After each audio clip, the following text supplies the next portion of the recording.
Good morning बच्चों, कैसे हैं आप सब लोग। होप सो स्वस्थ होंगे। तो बच्चों, my self Sudhir sir, I am from DSC deep school of economics. तो मेरे बच्चों, जो हमारा इकोनॉमिक्स ऑनर्स सेमेस्टर 1 का फ्री लेक्चर सीरीज चल रहा है, आज मैं उसकी सेकंड क्लास आपके साथ डिस्कस करने जा रहा हूं। तो मेरे बच्चों, पिछली क्लास में मैंने आपको रियल नंबर सिस्टम्स के बारे में कुछ बातें करी थी कि जो रियल नंबर्स होते हैं कैसे डेवलप किए जाते हैं, क्या उसकी कैटेगरीज है, क्या उसके सब पार्ट्स हैं। तो रियल नंबर एक कोरस्पॉन्डिंग प्लॉटिंग थी on the real line. Equidistance number हमने कुछ डेवलप किए थे, integers, positive integers, whole numbers. फिर हम कुछ ने फ्रैक्शनल नंबर्स, डेसिमल नंबर्स की हमने कैटेगरी बनाई थी, रेशनल नंबर और इरेशनल नंबर। चलिए, खैर बहुत सारी बातें करी थी। तो लास्ट क्लास में मैंने एक टॉपिक बोला था आपको, इनइक्वालिटीज, मतलब कुछ ऐसे फिनोमिनाज है मेरे पास जो सम स्पेसिफिक रियल नंबर्स ही जिनको सेटिस्फाई करते हैं, उनको हम इनइक्वालिटी या इनइक्वेशंस कहते हैं। मेरे बच्चों, इनइक्वेशंस का मतलब होता है कि एक तरफ आपके पास वेरिएबल होगा, एक तरफ आपके पास वेरिएबल का कोई फंक्शन या वेरिएबल की कोई पावर होगी, और दूसरी तरफ इनइक्वालिटी होगी या इनइक्वेशंस होगी। इनइक्वालिटी का मतलब है हम दो साइड्स का कंपैरिजन कर रहे होते हैं। जैसे आपने पढ़ा होगा, less than equal to 0, less than equal to 1, greater than 1, greater than equal to 0। बहुत सारे टाइप की इनइक्वालिटीज मेरे बच्चों हो सकती है। अब इनइक्वालिटी पे हम क्यों फोकस कर रहे हैं? क्योंकि हमारा जो टॉपिक था वो रियल नंबर सिनेरियो था। रियल नंबर सिनेरियो के बारे में मैंने आपको समझाया था कि ये कंपैरेबल होते हैं। बी केयरफुल, अगर कंपैरेबल नहीं होते तो इनइक्वालिटी का कोई भी डिस्कशन कभी नहीं होता। Be careful, right. तो चलिए, खैर, तो मेरे बच्चों, अब इनइक्वालिटी जो आपकी हेमंड की बुक है उसमें तो इनइक्वालिटी बहुत छोटा सा दिया हुआ है, कुछ दिया ही नहीं है। एक्चुअली हेमंड की बुक के जो टॉपिक्स हैं वो बहुत अच्छे हैं, लेकिन उनके अंदर का जो कोर्स कंटेंट है वो बिल्कुल बेकार है, वो बिल्कुल किसी काम का नहीं होता, ना वहां से एग्जाम में सवाल आता। तो इनइक्वालिटी जो बिल्कुल इतना सा दिया है, हो सकता है आपका क्लास टीचर 1 सेकंड में उसको निपटा दे, मुझे कम से कम 2 क्लास लगेगी। क्यों लगेगी? क्योंकि इनइक्वालिटी पे जो क्वेश्चन आता है वो बहुत अच्छा क्वेश्चन आता है, थोड़ा सा टेक्निकल टफ क्वेश्चन आता है। तो अच्छे से समझ लीजिएगा, खाली इनइक्वालिटी मतलब इनइक्वालिटी नहीं होती, बहुत सारी चीजों को आपको ध्यान रखना होता है।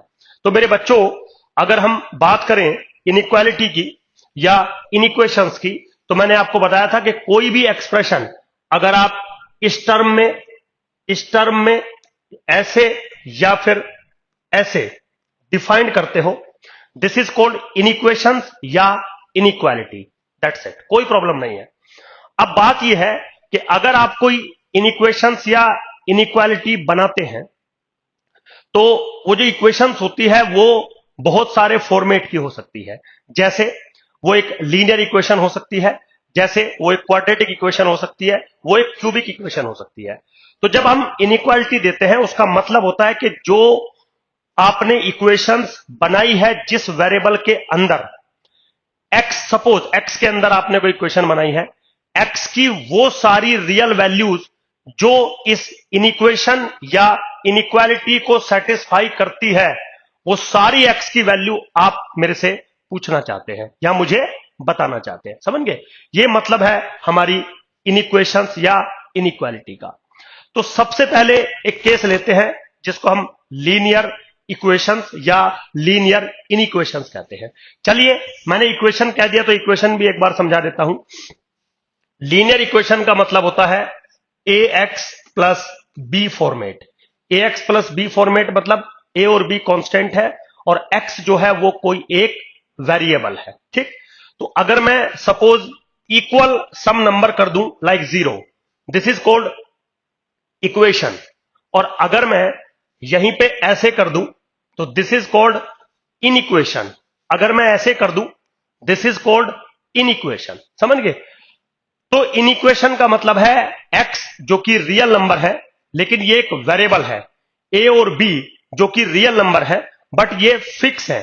तो जो x वेरिएबल है जिसके लिए आप यहां पे काम करना चाहते हैं, तो मेरा सवाल ये रहेगा, x की वो सारी वैल्यूज बताइए जो इस कंडीशन को सेटिस्फाई करती हो फॉर ए गिवन ए और फॉर ए गिवन बी। तो सबसे पहले तो जो हमारी कैटेगरी आती है वो आती है लीनियर इनइक्वेशंस। लीनियर का मतलब होता है जिसमें आपके वेरिएबल की पावर एक होती है, जैसे यहां पर है वेरिएबल की एक पावर। सिंपल, ये सबसे सिंपल केस होता है, इसमें कोई थ्योरेटिकली फिनोमिना नहीं होता। बस आपको यहां पे यह ध्यान रखना होता है कि x पॉजिटिव वैल्यू लेगा, x नेगेटिव वैल्यू लेगा या x जीरो वैल्यू लेगा। x जीरो ले भी सकता है वैल्यू और जीरो नहीं भी ले सकता वैल्यू। बस आपको इस चीज का ध्यान रखना है। बिल्कुल सिंपल है, कोई ऐसा टिपिकल टास्क नहीं है। तो चलिए एक एग्जांपल ले लेता हूं, क्योंकि इस पे कोई थ्योरी ज्यादा डेवलप्ड है नहीं। आगे जब हम करेंगे तो थ्योरी डेवलप होंगी, बट इसमें सिंपली नहीं है। तो सबसे सिंपल एक लीनियर इनइक्वेशंस की मैं बात करता हूं। 1/x माइनस के 1 is greater than 0। Suppose for example, ठीक है, सपोज फॉर एग्जाम्पल। तो ये एक लीनियर इनइक्वेशंस है। लीनियर क्यों है? क्योंकि x जो है उसकी पावर 1 है। अब वो कहता है find all x which satisfy this inequality और दिस इनइक्वेशन। सिंपल है बिल्कुल। तो सबसे पहले थोड़ा सा अगर हम इसको सिंप्लीफाई करें तो सिंप्लीफाई हम इसको ऐसे कर सकते हैं, 1/x is greater than 1। Obviously real number system के बारे में आपको पता है, 1 को इधर लेके जाओगे तो ऐसा हो जाएगा। तो 1/x अगर 1 से बड़ा है तो सबसे पहला पॉइंट तो मेरे बच्चों देखो ये है, क्या पॉइंट है कि x की वैल्यू कभी भी जीरो नहीं हो सकती। क्योंकि पिछली क्लास में आपको बताया था कि जब भी आप 1/x डिफाइन करोगे x नेवर बी जीरो। तो ये गारंटी हो गई कि x की वैल्यू कभी भी जीरो नहीं होगी। अच्छा ठीक है, आगे चलते हैं। अब अगर क्या x की वैल्यू नेगेटिव हो सकती है? x की वैल्यू नेगेटिव भी नहीं हो सकती, क्योंकि अगर x की वैल्यू नेगेटिव है तो 1/x भी नेगेटिव होगा, और 1/x अगर नेगेटिव होगा और 1 है पॉजिटिव, तो कोई भी नेगेटिव नंबर पॉजिटिव नंबर से बड़ा नहीं हो सकता। कोई भी नेगेटिव नंबर पॉजिटिव नंबर के राइट हैंड साइड में नहीं आ सकता। So that's why x never be negative. दो बातें पता लग गई। अब इतना तो कंफर्म हो गया कि x की वैल्यू स्ट्रिक्टली ग्रेटर देन है 0 से। अब हमें लेस के बारे में बात करना है। अब एक रूल है मेरे बच्चों, अगर कहीं पे भी सपोज ऐसा गिवन है a is greater then b, ठीक है, और कोई नंबर है आपके पास c जो कि पॉजिटिव है, तो आप उस c की मल्टीप्लाई कर सकते हैं दोनों तरफ, और आपकी जो इनइक्वालिटी है वो चेंज नहीं होगी। This is the property of real number. ये बिल्कुल सिंपल चीजें हैं, बस एक बार आपको बताई जा रही हैं क्योंकि हमारे एक कोर्स में है।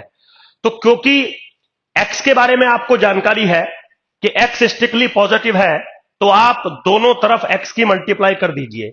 जब आप दोनों तरफ x की मल्टीप्लाई कर दोगे मेरे बच्चों, तो 1 इंटू एक्स या 1/x into x is strictly greater than 1 into x.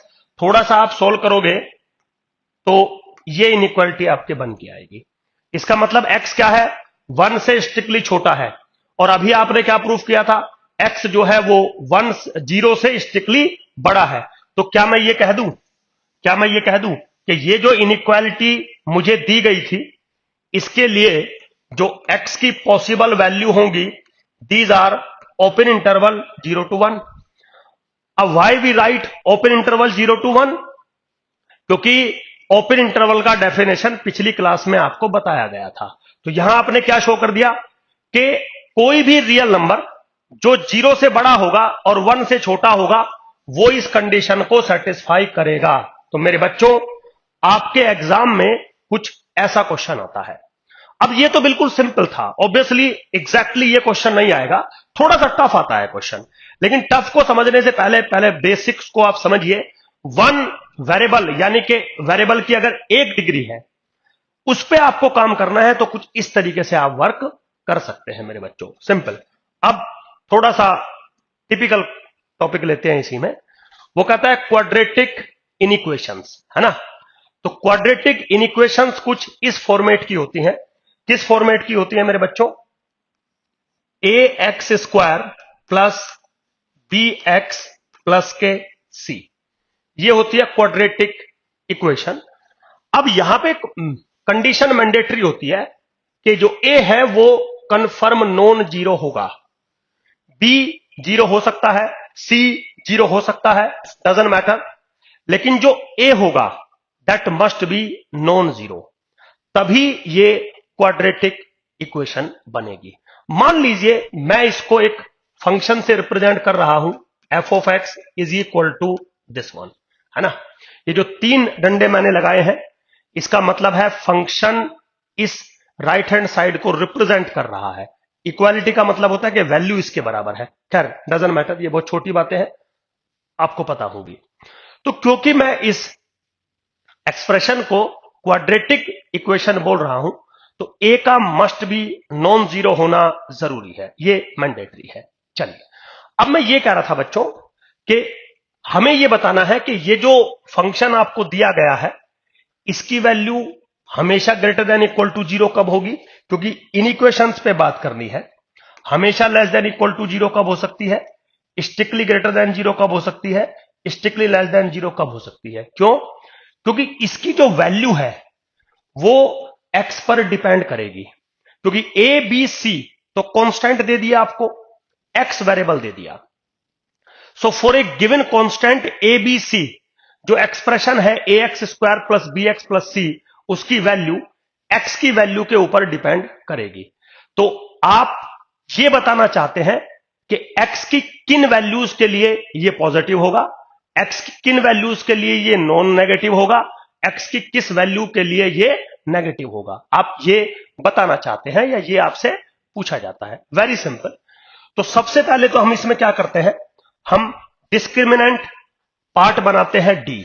D क्या होता है, बी स्क्वायर माइनस 4ac, इसको हम डिस्क्रिमिनेंट पार्ट बोलते हैं, कोई प्रॉब्लम नहीं है। डी बनाया आपने which is B square minus 4ac। तो इसमें कुछ केसेस मैं बनाने के मूड में हूं। सबसे पहला, अगर डी नेगेटिव आता है, समझ गए, तो इतना शायद आपको पता भी होगा कि अगर एक क्वाड्रेटिक इक्वेशन को आप सोल्व करते हैं तो उसके दो रूट्स आप निकालते हैं। कैसे रूट्स निकालते हैं, minus B plus minus under root of B square minus 4ac upon 2a। तो जो अंडर रूट के अंदर जो होता है वो डी होता है, डिस्क्रिमिनेंट हम इसको बोलते हैं। अब अगर वो नेगेटिव है तो रूट्स कॉम्प्लेक्स बनेंगे। तो चलिए खैर यहां पे मेरा रूट्स कॉम्प्लेक्स बनेंगे या रियल, वो मेरा काम नहीं है, लेकिन अगर डी नेगेटिव है मेरे बच्चों तो जो मेरी इस एक्सप्रेशन की वैल्यू होगी, बिल्कुल सिंपल फॉर्मेट है, एफ ऑफ एक्स या this is equal to A X square plus B X plus C confirm strictly greater than zero होगा। कब? When A is strictly greater than zero. That's it. Means अगर आपका कोई quadratic equation दे रखा है, quadratic इनइक्वेशंस दे रखा है, उसकी वैल्यू स्ट्रिक्टली पॉजिटिव होगी अगर ए स्ट्रिक्टली पॉजिटिव है तो, लेकिन कंडीशन ये है कि आपका डिस्क्रिमिनेंट नेगेटिव होना चाहिए। दूसरा, इसकी वैल्यू स्ट्रिक्टली नेगेटिव हो जाएगी कब? When A is strictly negative. कोई प्रॉब्लम नहीं है बिल्कुल भी। तो ए अगर स्ट्रिक्टली नेगेटिव है तो ये नेगेटिव हो जाएगा। कंडीशन क्या है, पहला केस क्या है कि डिस्क्रिमिनेंट आपका नेगेटिव होना चाहिए। आपको ये सारी चीजें मेरे बच्चों याद रखनी है, क्योंकि एग्जाम में इसी पे क्वेश्चन आएगा। पहला ही क्वेश्चन ये होता है, और पहला क्वेश्चन थोड़ा हमेशा आपको अच्छे से करना चाहिए। थोड़ा सा मतलब एग्जाम में साइकोलॉजिकल पॉजिटिव वाइब्स आती है। तो सबसे पहले डी चेक करेंगे, अगर डी नेगेटिव है फिर ए चेक करेंगे। ए पॉजिटिव हुआ तो क्वाड्रेटिक फॉर्म स्ट्रिक्टली पॉजिटिव होगी, ए नेगेटिव हुआ तो क्वाड्रेटिक फॉर्म स्ट्रिक्टली नेगेटिव होगी। ए अगर greater than equal to zero हुआ, ये greater than equal to zero होगा।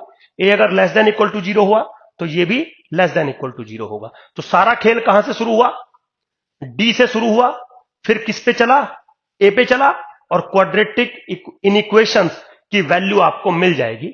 तो ये उन सारे एक्स के लिए होगा जहां पे डी नेगेटिव होगा, ऐसा मैं बोल रहा हूं। ठीक, चलिए अब मेरे बच्चों दूसरा केस लेके चलते हैं। बिल्कुल सिंपल है। दूसरा केस क्या है, अगर डी की वैल्यू जीरो आती है तो, अगर डी की वैल्यू जीरो आती है तो, चलिए कोई दिक्कत नहीं, then the function is greater than equal to 0 when a is strictly positive. अब ऑब्वियसली बात है a तो 0 हो नहीं सकता, समझ गए? तो अगर d की वैल्यू 0 है तो जो क्वाड्रेटिक फॉर्म बनेगी ax square plus bx plus c वो confirm greater than equal to 0 होगी। कब?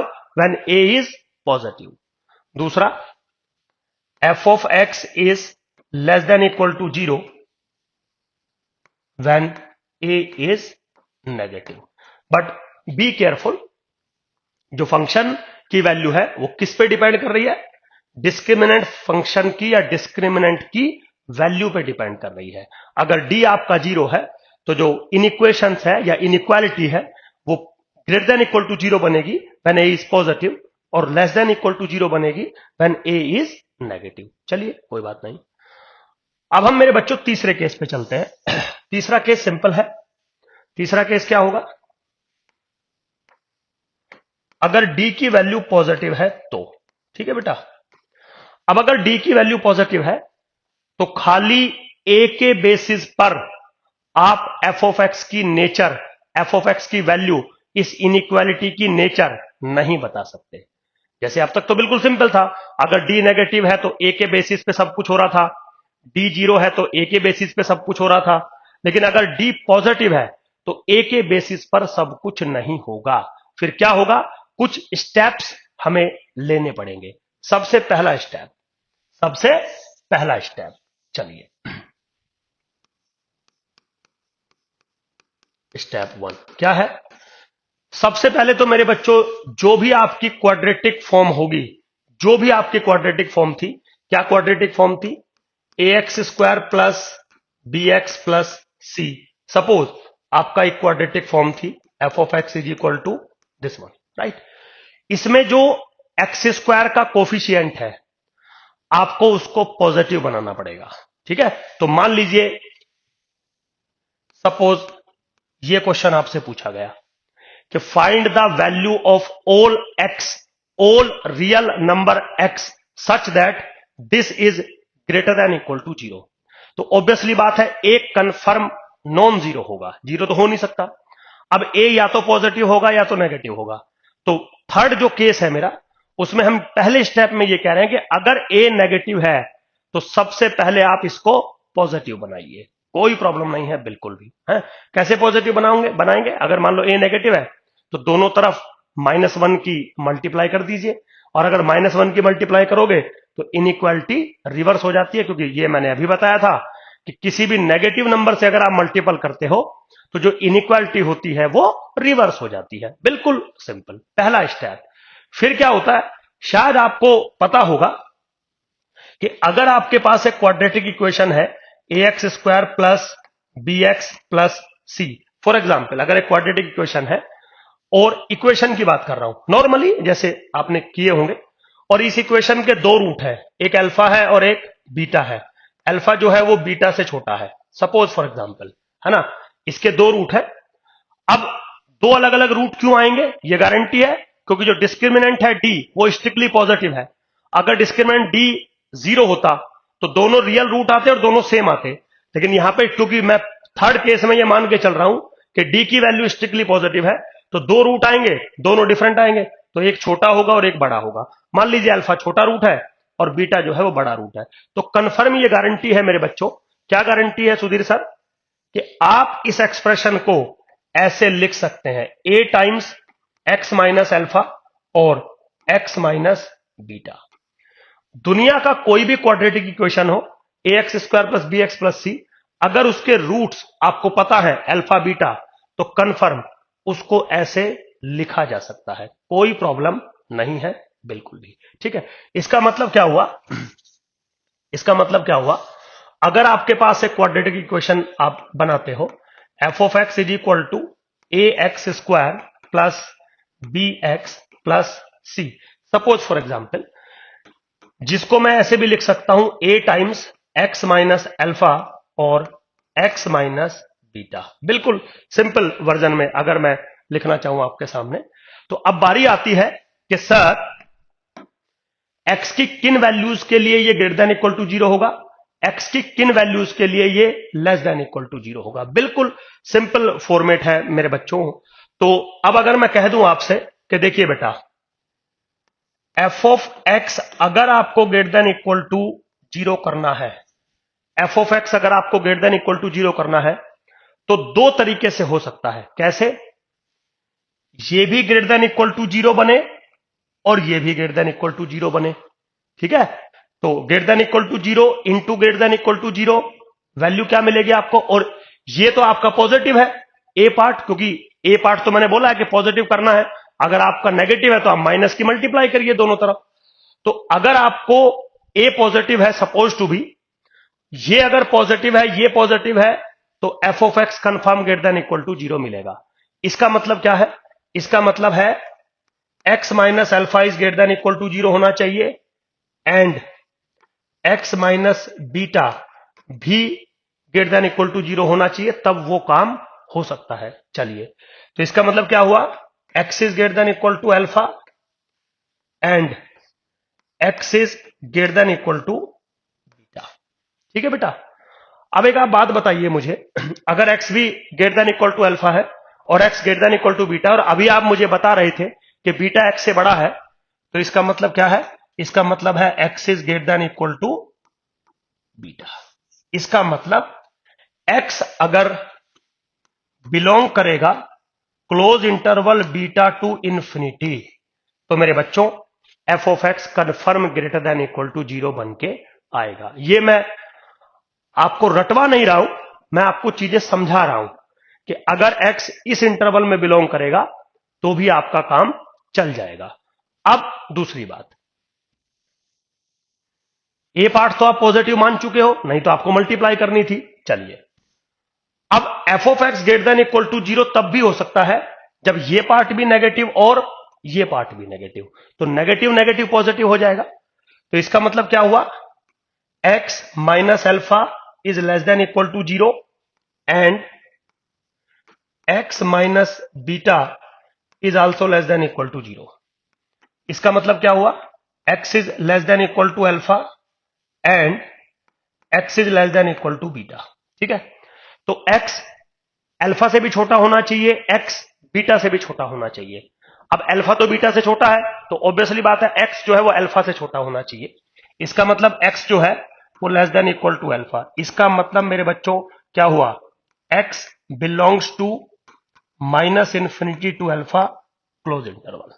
ठीक है जी, तो अगर एक्स बीटा से बड़ा हुआ तो भी ये पॉजिटिव, और अगर एक्स अल्फा से छोटा हुआ इंक्लूडिंग अल्फा तो भी ये पॉजिटिव। तो क्या मैं इस सिनेरियो को ऐसे कुछ क्लब कर दूं? कैसे? कि देखो जी, अगर आपका क्वाड्रेटिक फंक्शन है A X square plus B X plus C, उसको मैं लिख सकता हूं लाइक दिस। अल्फा बीटा अगर रूट्स है तो ए मैं पॉजिटिव मान के चल रहा हूं, अगर ए नेगेटिव हो जाएगा तो अब सब कुछ अपोजिट कर देना, समझ गए? तो एफ ऑफ एक्स पॉजिटिव कब होगा? F of x greater than equal to 0 कब होगा? जब x belongs to minus infinity to alpha close interval union with beta to infinity open interval. That's it, समझ गए? अब सारी चीजें अकॉर्डिंग टू दिस आप याद कर सकते हो। कैसे याद कर सकते हो? Very simple. देखिए मेरे बच्चों, अब अगर मैं आपसे यह कह देता कि F of x strictly positive होना चाहिए, suppose F of x strictly positive होना चाहिए, तो इसका मतलब एफ ऑफ एक्स की वैल्यू 0 नहीं हो सकती, इसका मतलब एक्स की वैल्यू अल्फा नहीं हो सकती, एक्स की वैल्यू बीटा नहीं हो सकती। तो बस एक्स की वैल्यू को अल्फा और बीटा हटा देना, बाकी सब चीजें सेम रहेंगी। तो हम यहां क्या लिखेंगे? X belongs to minus infinity से alpha open interval union with open interval beta to infinity. क्यों? क्योंकि ऊपर वाले में अल्फा और बीटा पे क्लोज इंटरवल था ना, तो ऊपर में एक्स अल्फा वैल्यू ले सकता है, एक्स बीटा वैल्यू ले सकता है, लेकिन अगर आपको स्ट्रिक्टली पॉजिटिव चाहिए तो वो आपको हटाना पड़ेगा। बिल्कुल सिंपल। सिमिलरली मेरे बच्चों, अगर एफ ऑफ एक्स आपको लेस देन इक्वल टू 0 चाहिए, समझ गए, तो इसका जस्ट अपोजिट आप कर दीजिए, तो क्या होगा? X belongs to alpha to beta, but close interval करना पड़ेगा आपको क्योंकि 0 वैल्यू ले रहा है। तो close interval alpha to beta, समझ गए। और अगर आपको एफ ऑफ एक्स, मेरे बच्चों एफ ऑफ एक्स आपको स्ट्रिक्टली ग्रेटर देन 0 चाहिए, तो x belongs to open interval alpha to beta. कुछ नहीं कह रहा हूं, बिल्कुल सिंपल फॉर्मेट है, मुझे कुछ करना ही नहीं होता है, बस आपको कॉन्सेप्ट मुझे समझाना था। तो अगर d की वैल्यू, डिस्क्रिमिनेंट की वैल्यू स्ट्रिक्टली ग्रेटर देन 0 है, तब आप डायरेक्टली a के बेसिस पे कुछ नहीं कह सकते, हम पहले a को पॉजिटिव सिनेरियो में कन्वर्ट करेंगे ताकि हम अपनी बात कह सकें। कर तो हम तब भी सकते हैं जब a नेगेटिव होगा, लेकिन वो थोड़ा सा और कॉम्प्लिकेटेड हो जाएगा आपके लिए। तो a को हम पहले a पार्ट को पॉजिटिव बना लेते हैं। बहुत सारे राइटर तो ये कहते हैं कि जो a पार्ट है, यानी कि हाईएस्ट पावर का जो कोफिशिएंट है, एक्स स्क्वायर का जो कोफिशिएंट है, आप इसको 1 बना लो, मतलब पूरी इक्वेशंस को a से डिवाइड कर दो, तो और भी ज्यादा बेटर रहेगा। तो यहां से a खत्म हो जाएगा, वो कोई ज्यादा बड़ी प्रॉब्लम नहीं है, वो धीरे धीरे आप क्वेश्चंस की प्रैक्टिस करेंगे तो आपको आ जाएगा, ठीक है। फिर इस क्वाड्रेटिक इक्वेशन के रूट निकालो और उसको रूट्स के टर्म में रिप्रेजेंट करो, और फिर देखो x अगर इन रूट्स के लाई आउटसाइड है तो ये चीज, इनसाइड है तो ये चीज। एंड बी केयरफुल मेरे बच्चों, आपको ये देखना पड़ेगा कि 0 इंक्लूड है या 0 एक्सक्लूड है। 0 इंक्लूड है तो रूट भी इंक्लूड होंगे, अगर 0 एक्सक्लूड है तो रूट भी एक्सक्लूड होंगे, अगर 0 इंक्लूड है तो रूट भी इंक्लूड होंगे, 0 एक्सक्लूड है तो रूट भी एक्सक्लूड होंगे। ये बहुत मेन पॉइंट है।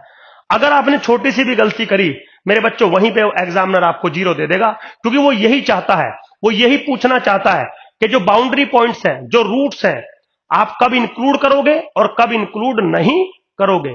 तो बी केयरफुल आपको रहना होगा मेरे बच्चों, ठीक है। सिंपल है बिल्कुल। चलिए आगे चलते हैं थोड़ा। अब एक क्वेश्चन मैंने आप लोगों के लिए लिया है, क्योंकि क्वेश्चन इसी फॉर्मेट का आता है, कोई प्रॉब्लम नहीं है। क्या कह रहा है? Solve the following inequations, मतलब solve the following inequations का मतलब है कि x की वो सारी रियल वैल्यूज बताइए जिनके कोरस्पॉन्डिंग माइनस के एक्स स्क्वायर प्लस के 3x प्लस के 4 स्ट्रिक्टली लेस देन 0 हो जाए, ये बताइए। चलिए, तो सबसे पहले तो मैंने क्या बोला था मेरे बच्चों, क्योंकि हाईएस्ट पावर का कोफिशिएंट नेगेटिव है, आप इसको पॉजिटिव बनाइए, तो दोनों तरफ आप माइनस की मल्टीप्लाई कर देंगे, तो क्या मिलेगा? एक्स स्क्वायर माइनस के 3x माइनस के 4, और ये हो जाएगा स्ट्रिक्टली पॉजिटिव। तो आप x की वो वैल्यू बताएं जो इसको सेटिस्फाई करती है, या x की वो वैल्यू बताएं जो इसको सेटिस्फाई करती है, सेम बात है बिल्कुल। फिर क्या मैंने बोला था कि इस इक्वेशंस के आप रूट पहले निकालिए, तो शायद रूट निकालने के तरीके आपको पता होंगे, है ना। क्या होते थे? 4 का ऐसा मल्टीपल बनाना है जो 3 से इक्वलेंट हो जाए, तो एक्स स्क्वायर माइनस के 4x प्लस के x माइनस के 4, ऐसे put it equal to 0। Roots निकालने के लिए x कॉमन ले लेते थे, तो x माइनस 4 प्लस 1 कॉमन ले लेते थे, x माइनस 4, तो x प्लस 1 हो गया और x माइनस के 4 हो गया। तो एक रूट आ गया -1 और एक रूट आ गया 4। तो अल्फा ले लो -1 क्योंकि छोटा लेना पड़ता है, और बीटा ले लो 4 क्योंकि बड़े वाला रूट लेना पड़ता है। तो मेरे बच्चों, इस इक्वेशंस को, इस इन इक्वेशंस को मैं कैसे लिख सकता हूं? मैं लिख सकता हूं x माइनस के 1 इंटू, या x प्लस के 1 इंटू x माइनस के 4 विच इज स्ट्रिक्टली पॉजिटिव। ठीक है जी। चलिए, अब मेरे बच्चों एक बात बताइए, अभी शायद मैंने रूल लिखा था, ये कैटेगरी कौन सी आ रही है? अगर आप थोड़ा सा गौर से देखें, ये कैटेगरी आ रही है शायद ये वाली। आप गौर से देख लीजिए, ये वाला कैटेगरी बन रहा है कि F of X is strictly positive. ये देखिए, ये एफ ऑफ एक्स हो गया ना, तो this is what, x minus alpha और एक्स माइनस बीटा।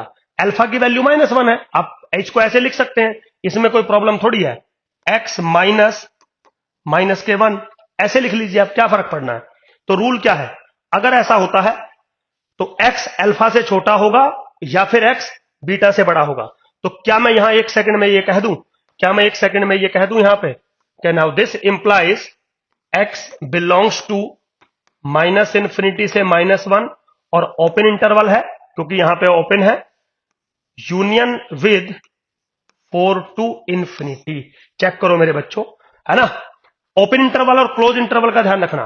तो बस एक सेकंड में आपको पता लगा, जैसे ही आपने, अगर आपको ये जानकारी है, समझ गए, उस चीज को आप यहां पे मैच करेंगे तो x belongs to this one, means x अगर इस इंटरवल या इस सेट के अंदर बिलोंग करेगा तो कंफर्म ये इनइक्वेशंस या इनइक्वालिटी सेटिस्फाई हो जाएगी, जो कि एक क्वाड्रेटिक इक्वेशंस है या क्वाड्रेटिक इनइक्वेशंस है।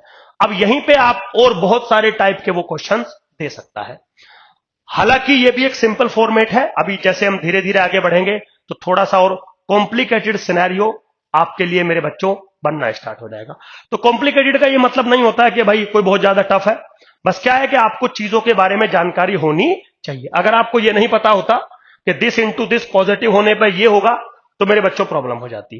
तो ये जो मैंने एक छोटा सा आप लोगों के लिए चार्ट बना के दिया है, ये वाला, कि ऐसा है, ऐसा है, ऐसा ऐसा, वो आपको याद रखना। बस ये ध्यान रखना, जो भी हम काम कर रहे हैं वो इस ए को हम पॉजिटिव करके कर रहे हैं। अगर नेगेटिव था तो मैंने माइनस का मल्टीप्लाई करके इनइक्वालिटी कोरस्पॉन्डिंगली पहले चेंज करी थी, उसके बाद मैंने कुछ आगे काम किया था ताकि कोई भी कंफ्यूजन क्रिएट आप लोगों को ना हो। ठीक है बेटा।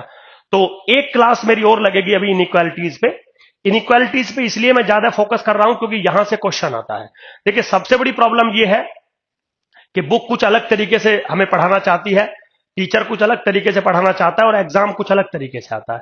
तो एमएमई का जो पेपर आता है वो बहुत टफ आता है मेरे बच्चों। एमएमई 1 हो, 2 हो, 3 हो, जो मर्जी एमएमई हो, टफ क्वेश्चंस आते हैं, टफ पेपर्स आते हैं। टफ इन द सेंस कि वो किताबों से नहीं आते हैं, थोड़ा सा आपको एक्स्ट्रा एफर्ट लगाना ही पड़ेगा। तो हम लोगों को पता होता है, टीचर्स को पता होता है कि कहां से क्वेश्चन आएगा। तो जहां से क्वेश्चन आता है, इवन जहां से टफ क्वेश्चन आता है, वहां से टीचर ज्यादा क्लासेस लगाता है, ज्यादा एफर्ट लगाता है। चलिए खैर, होप तो समझ में आया होगा मेरे बच्चों। Thank you very much, bye.